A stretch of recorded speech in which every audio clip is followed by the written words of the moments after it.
કંસની બે પત્ની અસ્તિ અને પ્રાપ્તિ એના પિતા જરાસંઘ પાસે જાય છે અને કહે છે કે કૃષ્ણએ અમારા પતિને માર્યો છે.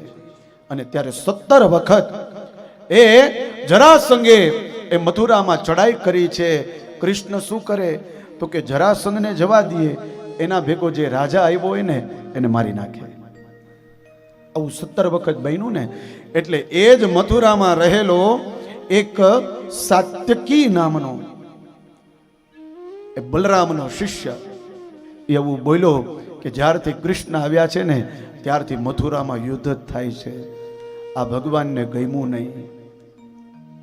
એ જ સમયે વિશ્વકર્માને આજ્ઞા કરી કે સુંદર એવી તમે સોનાની નગરીનું નિર્માણ કરો.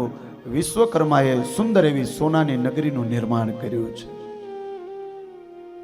18મી વખત જરાસંઘ જ્યારે આવે છે ત્યારે કાલ યૌવનને લઈને આવે છે. 18મી વખત ભગવાન રણ છોડીને ભાગ્યા છે એટલે ભગવાનનું એક નામ પડ્યું છે રણછોડ. બોલીએ શ્રી રણછોડ રાય કી જય. ભગવાન રણ છોડીને ભાગ્યા. પાછળ કાલ યૌવન એક ગુફા આવી, એક સ્તંભની પાછળ ભગવાન સંતાય.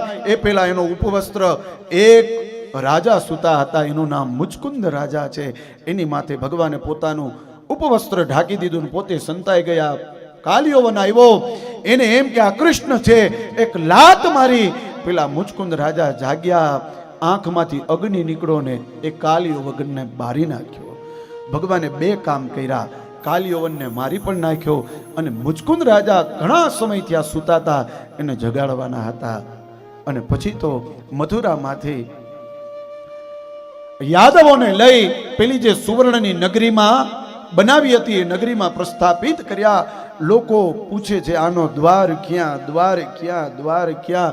એટલે એ નગરીનું નામ પડ્યું દ્વારકા. અને ભગવાન બન્યા દ્વારકાધીશ.